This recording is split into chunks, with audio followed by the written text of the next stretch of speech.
Here we're going to tie a fly called the Comparadun. First thing I'm going to do is I'm going to start my thread. I'm going to leave the tag end nice and long, leave it hanging off the back of the hook. Next thing I'm going to do is I'm going to tie in a couple of mayfly tails, also known as microphybettes. I'm going to get 2 of these from the clump. And I try to keep the tips nice and even. I'm going to tie these in right on top of the shank of the hook, and the length of them is about the length of the shank of the hook. Once I get those tied in with a few turns, I'm going to raise them up and just kind of manually split them with my fingers. I'm going to take that piece of thread and go right in between them. That's going to split them for me. Then I can take that thread forward real quick, keeping the body nice and even.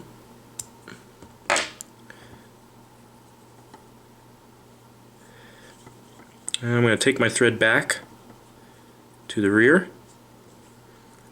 where I'm going to dub the body. Here I'm going to tie a blue and olive color, so I'm going to use some olive or blue and olive colored superfine dubbing.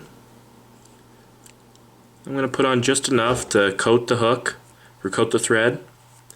Got to be very careful not to overdo it at this point and put on too much. Just takes a little bit. And I'm just going to progress this dubbing forward, slowly building a slight taper to the body.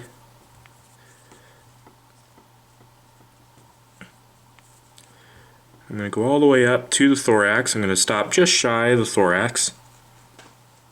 Now we're ready to tie in the wing, which is going to be some Comparadun hair, deer hair. I'm going to cut out a chunk that's about half the diameter of a pencil. You don't want to do too much here. It's better to actually tie it a little bit sparse rather than a little heavy. And I'm going to put it into a hair stacker, and I'm going to stack it.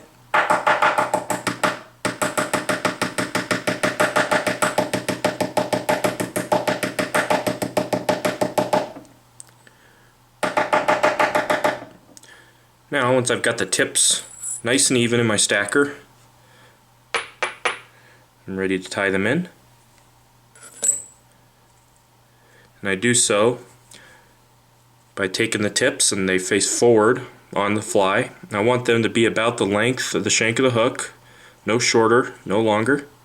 I'm just going to tie those in right there at the thorax. I'm going to put down 4 or 5 nice tight wraps.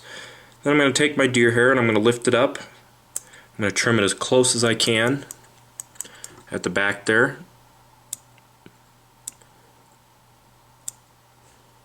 Get out any of the extra fibers that you can.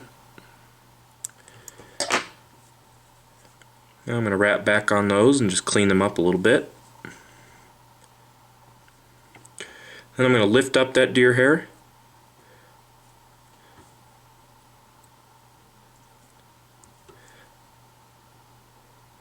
I'm going to lay down some wraps right in front of it. I'm going to wrap back up on the deer hair ever so slightly and build up a little bit of a thread dam. What that's going to do is cause that deer hair to stand straight up and flare to the sides ever so slightly. And if you get one that doesn't want to cooperate, I usually just take it and trim it out of there or pluck it out of there. Now we're going to jump to the back again, and we're just going to polish off the work that we just did here with a little bit of dubbing.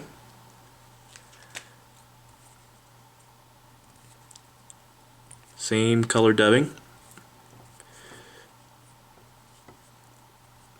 Try not to trap any of the deer hair, kind of push it forward again.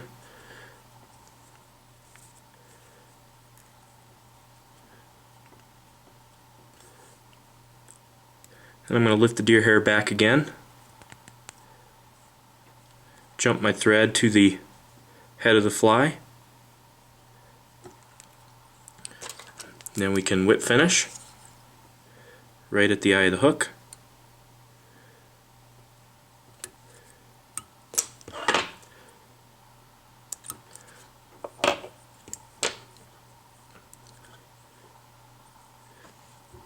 Just our tails and our wing after we just mangled it by touching them. Once you've done that, the fly is essentially finished. I'll show you here the half moon shape that we were just talking about for the wing. You can see how it spreads out nicely there. This fly will sit nice and flush to the water. Split my tails nice and clean there. And that's all there is to the Comparadun. Very simple fly to tie for the most part. Hardest part's just working with that deer hair.